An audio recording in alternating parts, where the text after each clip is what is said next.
Frères et sœurs, bienvenue à cette célébration, bienvenue aussi à ceux et celles qui sont unis à nous par le biais de la télévision. Et nous sommes rassemblés au nom du Père et du Fils et du Saint-Esprit. Amen. Nous sommes invités à prier ce matin de façon particulière pour M. Lionel Lévesque. Le Seigneur soit toujours avec vous. Et avec votre esprit. L'amour de Dieu pour nous est si puissant qu'il persiste, malgré toutes nos tentatives de nous soustraire ou de nous l'approprier.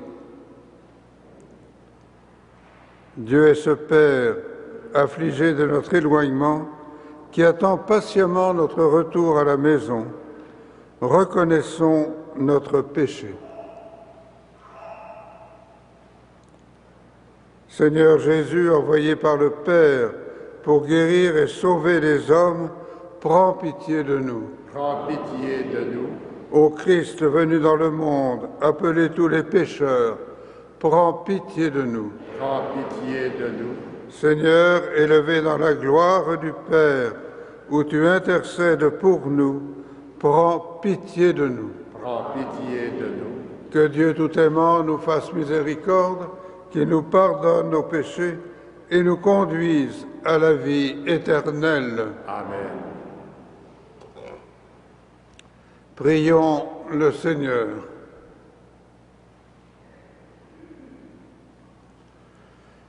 Par ta grâce, tu nous guéris, Seigneur, et tu nous donnes déjà les biens du ciel, alors que nous sommes encore sur la terre.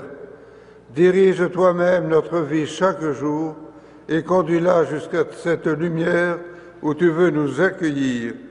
Par Jésus-Christ, ton Fils, notre Seigneur et notre Dieu, qui vit et règne avec toi et le Saint-Esprit, maintenant et pour les siècles des siècles. Amen.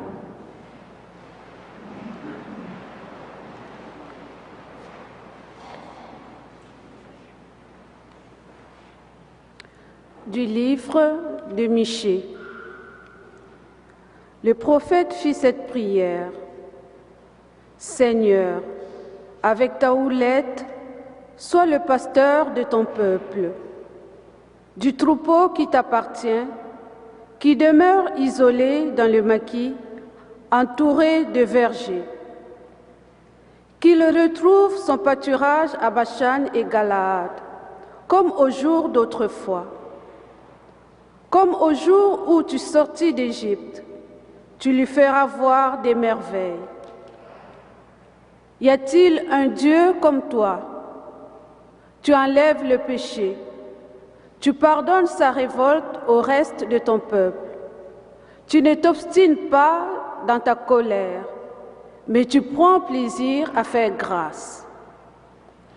De nouveau, tu nous montres ta tendresse. Tu triomphes de nos péchés. Tu jettes toutes nos fautes au fond de la mer. Tu accordes à Jacob ta fidélité, à Abraham l'amour que tu as juré à nos pères depuis les jours d'autrefois. Parole du Seigneur. Nous rendons grâce à Dieu.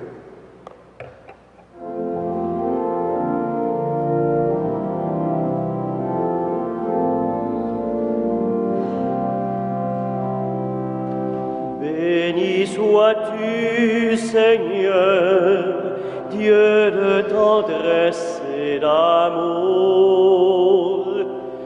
Béni sois-tu, Seigneur, Dieu de tendresse et d'amour. Bénis le Seigneur, ô mon âme, bénis son nom très saint, tout mon être.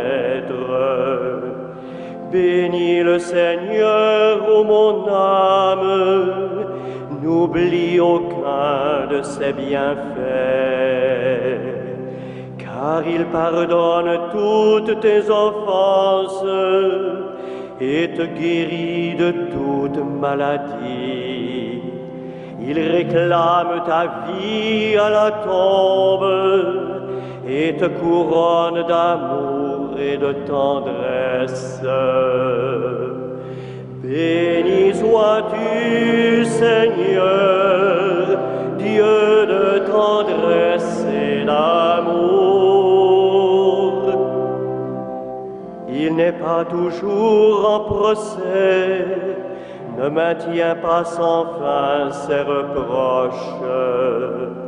Il n'agit pas envers nous selon nos fautes, ne nous rend pas selon nos offenses.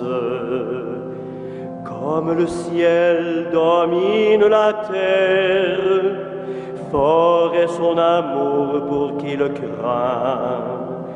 Aussi loin qu'est l'Orient de l'Occident, il met loin de nous nos péchés.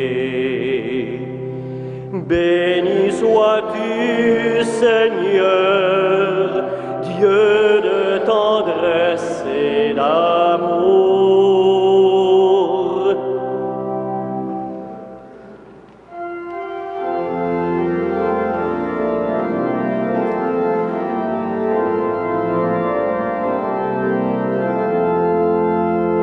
Ta parole, Seigneur, est vérité, et ta loi délivrance.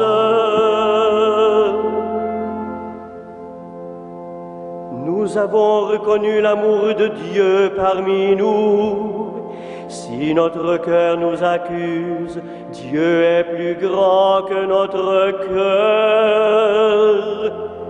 Ta parole, Seigneur, est vérité, et ta loi délivrance.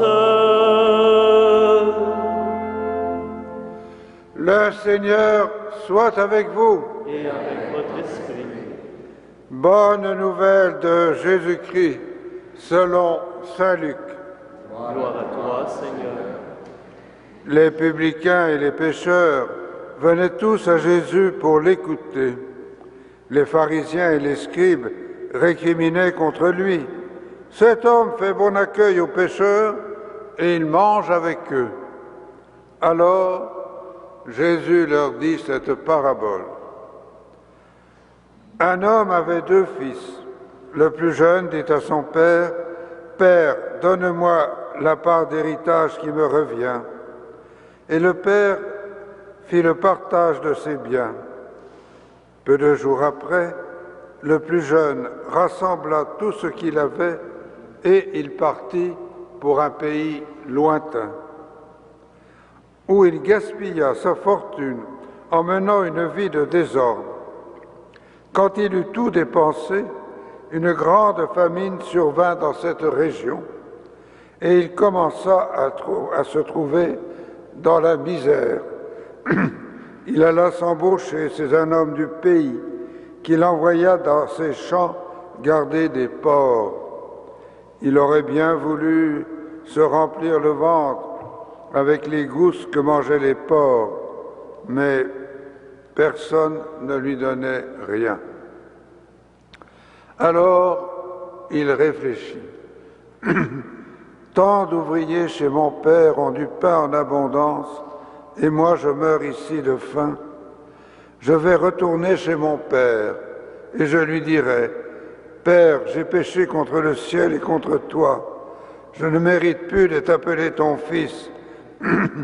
Prends-moi comme l'un de tes ouvriers. » Il partit donc pour aller chez son père. Comme il était encore loin, son père l'aperçut et fut saisi de pitié. Il courut, se jeta à son cou et le couvrit de baisers. Le fils lui dit, « Père, j'ai péché contre le ciel et contre toi. Je ne mérite plus d'être appelé ton fils. » Mais le père dit à ses domestiques, « Vite, apportez le plus beau vêtement pour l'habiller, mettez-lui une bague au doigt et des sandales aux pieds. Allez chercher le veau gras, tuez-le, mangeons et festoyons, car mon fils, que voilà, était mort, il est revenu à la vie, il était perdu et il est retrouvé. Et ils commencèrent la fête. Le fils aîné était au champ. À son retour, quand il fut près de la maison, il entendit la musique et les danses. Appelant un des domestiques, il demanda ce qui se passait. Celui-ci répondit, « C'est ton frère qui était de retour, et ton père a tué le veau gras parce qu'il avait vu revenir son fils en bonne santé. » Alors, le fils aîné se mit en colère et il refusait d'entrer. Son père, qui était sorti, le suppliait, mais il répliqua, « Il y a tant d'années que je suis à ton service, sans avoir jamais désobéi à tes ordres. Et jamais tu ne m'as donné un chevreau pour festoyer avec mes amis. Mais quand ton fils que voilà est arrivé, après avoir dépensé tout ton bien avec des filles, tu as fait tuer pour lui le veau gras. » Le père répondit, « Toi, mon enfant, tu es toujours avec moi, et tout ce qui est à moi est à toi. Il fallait bien festoyer et se réjouir, car ton frère que voilà était mort, il est revenu à la vie, il était perdu, et il est retrouvé. » Acclamons la parole de Dieu. Louange à toi, Seigneur Jésus.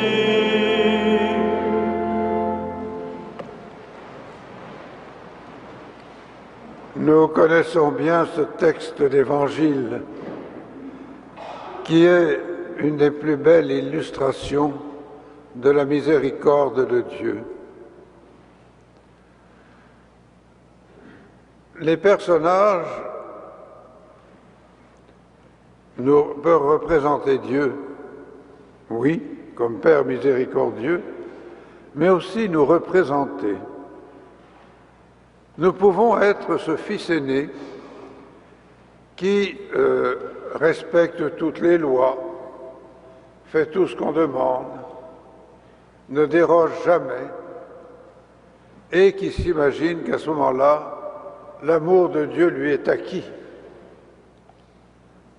et qui, parfois, comme les pharisiens de l'Évangile, regarde avec mépris ceux qui semblent ne pas être dans la bonne voie. Nous pouvons certainement aussi des fois être le fils qui était parti et qui a décidé d'envoyer promener tout ce qui était de la loi, de l'amour et tout ça pour mener sa vie comme il l'entend. Ces deux attitudes nous ressemblent. Et il y a le danger, quand on est fils aîné, de penser que Dieu nous est réservé, l'amour de Dieu nous est réservé, et que ça ne se peut pas que Dieu s'occupe de ceux qui sont allés loin de lui. Ou nous pouvons être le fils perdu et nous dire, mon Dieu, j'ai tellement fait de choses horribles, je suis tellement mauvais, que Dieu ne peut pas me pardonner. Ça, c'est une chose qui me rejoint toujours profondément quand quelqu'un au confessionnal me dit « Vous savez, mon père, ça ne peut pas que Dieu me pardonne. » Dieu est miséricorde et il ne se lasse pas de nous pardonner quand on revient vers lui. Dieu aime tous ses enfants et il n'attend qu'une chose, qu'on fasse ce pas vers lui. Et nous pouvons aussi être à notre tour le Père miséricordieux qui, au lieu de rejeter des gens qui nous paraissent mener une mauvaise vie, nous ne sommes pas de ce monde-là. Nous sommes appelés comme Dieu à être miséricorde, c'est-à-dire à aller vers ces gens-là, à les accueillir, à les aimer. Trois attitudes qui peuvent être les nôtres à tour de rôle. Et en cette année de la miséricorde, n'oublions jamais que l'on ne peut pas lasser Dieu, on ne peut pas le faire se tanner de nous voir. Rappelons-nous à ce moment-là la parole de Thérèse de Lisieux, disant « Quand j'aurai fait le plus gros péché au monde, je me précipiterai dans les bras du bon Dieu et il me punira d'un baiser. » Ou, quand j'arriverai au ciel, j'arriverai les mains vides. Tout ce que je pourrais dire au bon Dieu pour ma défense, j'ai fait confiance à ton amour. J'ai fait confiance à ton amour. Amen.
Prions ensemble au moment d'offrir le sacrifice de toute l'Église. Pour la gloire de Dieu et le salut du monde. Nous t'en prions, Seigneur, que les grâces de notre rédemption viennent à nous par ces mystères, pour nous faire éviter tout écart dans notre vie et nous mener vers les biens du ciel. Par Jésus-Christ, ton Fils, notre Seigneur et notre Dieu, qui vit et règne avec toi et le Saint-Esprit, maintenant et pour les siècles des siècles. Amen. Le Seigneur soit avec vous. Et avec votre esprit, Élevons notre cœur. nous le tournons vers le Seigneur. Rendons grâce au Seigneur notre Dieu. Cela est juste et bon. Vraiment, il est juste et bon de te rendre gloire, de t'offrir notre action de grâce toujours et en tout lieu. À toi, Père très saint, Dieu éternel et tout-puissant, tu accueilles nos pénitences comme une offrande à ta gloire, car notre privation, tout en abaissant notre orgueil, nous invite à imiter ta miséricorde et à partager avec ceux qui ont faim. C'est pourquoi, avec les anges et tous les saints, nous proclamons ta gloire en chantant d'une seule voix.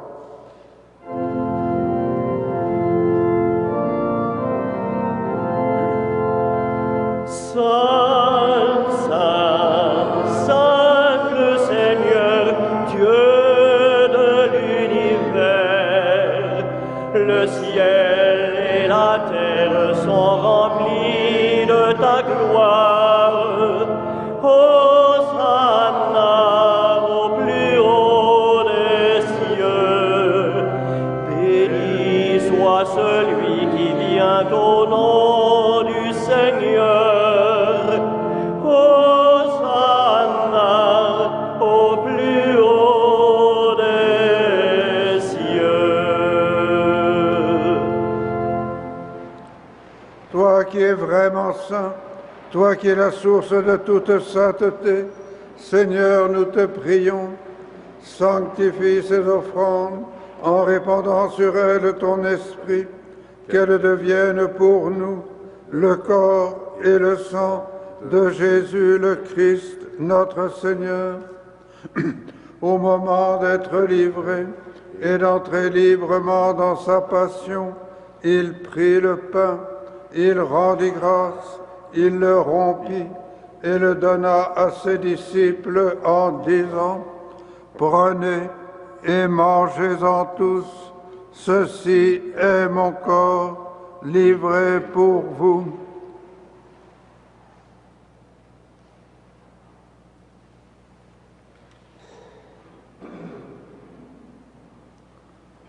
De même, à la fin du repas, il prit la coupe. De nouveau, il rendit grâce et la donna à ses disciples en disant: « Prenez et buvez-en tous, car ceci est la coupe de mon sang, le sang de l'alliance nouvelle et éternelle, qui sera versé pour vous et pour la multitude en rémission des péchés. Vous ferez cela en mémoire de moi. »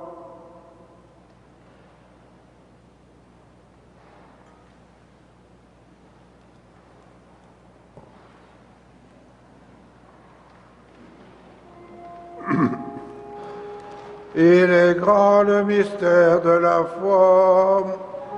Nous proclamons ta mort, Seigneur Jésus.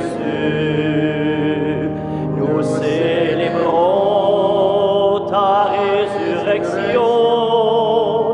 Nous attendons ta venue dans la gloire. Faisant ici mémoire de la mort et de la résurrection de ton Fils, nous t'offrons, Seigneur, le pain de la vie et la coupe du salut, et nous te rendons grâce, car tu nous as choisis pour servir en ta présence. Humblement, nous te demandons qu'en ayant part au corps et au sang du Christ, nous soyons rassemblés par l'Esprit Saint en un seul corps. Souviens-toi, Seigneur, de ton Église répandue à travers le monde. Fais-la grandir dans ta charité avec le pape François, notre évêque Christian et tous ceux qui ont la charge de ton peuple. Souviens-toi aussi de nos sœurs et de nos frères qui se sont endormis dans l'espérance de la résurrection et de tous les hommes et femmes qui ont quitté cette vie. Reçois-les dans ta lumière auprès de toi. Sur nous tous, enfin, nous implorons ta bonté. Permets qu'avec la Vierge Marie, la bienheureuse Mère de Dieu, avec Saint Joseph son époux, avec les apôtres, le Saint Frère André et les saints de tous les temps qui ont vécu dans ton amitié, nous ayons part à la vie éternelle et que nous chantions ta louange par Jésus-Christ, ton Fils bien-aimé. Par lui, avec lui et en lui, à toi, Dieu le Père Tout-Puissant, dans l'unité du Saint-Esprit, tout honneur et toute gloire pour les siècles des siècles. Amen.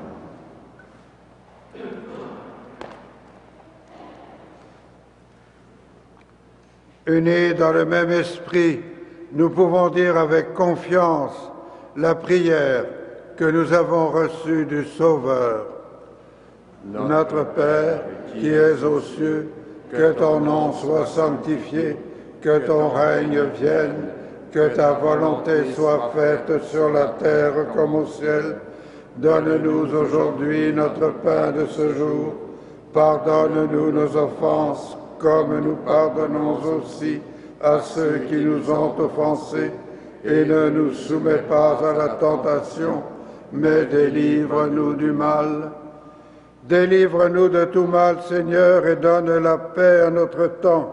Par ta miséricorde, libère-nous du péché, rassure-nous devant les épreuves, en cette vie où nous espérons le bonheur que tu promets, et l'avènement de Jésus-Christ, notre Sauveur. Car c'est à toi qu'appartiennent le règne, la puissance et la gloire pour les siècles des siècles. Seigneur Jésus-Christ, tu as dit à tes apôtres, je vous laisse la paix, je vous donne ma paix. Ne regarde pas nos péchés, mais la foi de ton Église. Pour que ta volonté s'accomplisse, donne-lui toujours cette paix et conduis-la vers l'unité parfaite, toi qui règnes pour les siècles des siècles. Amen. Que la paix du Seigneur soit toujours avec vous. Et avec votre esprit.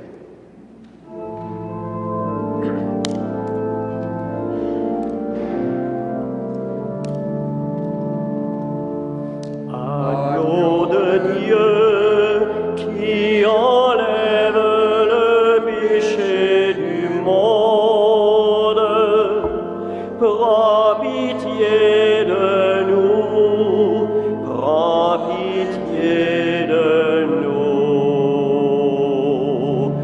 Agneau de Dieu qui enlève le péché du monde, donne-nous la paix, donne-nous la paix.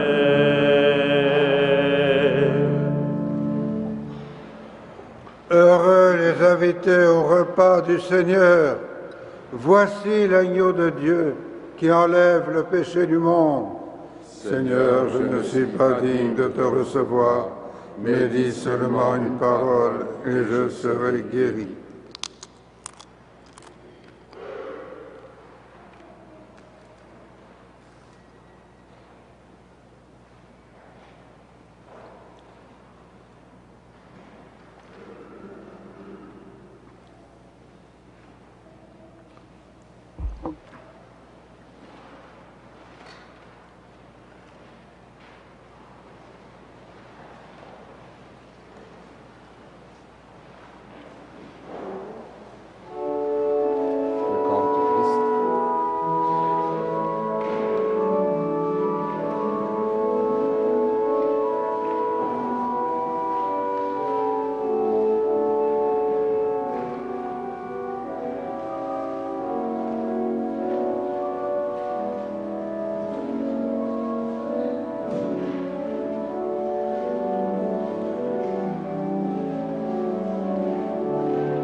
Prions le Seigneur. Tu nous as donné, Seigneur, ton sacrement, qu'il pénètre au plus profond de nos cœurs et nous communique sa puissance. Par Jésus-Christ, ton Fils, notre Seigneur et notre Dieu, qui vit et règne avec toi et le Saint-Esprit, maintenant et pour les siècles des siècles. Amen. Le Seigneur soit avec vous. Et avec votre esprit. Que Dieu tout aimant nous bénisse, le Père, le Fils et le Saint-Esprit. Amen. Puissiez-vous, comme Thérèse de Lisieux, toujours faire confiance à l'amour et à la miséricorde de Dieu. Allez dans la joie et dans la paix du Christ.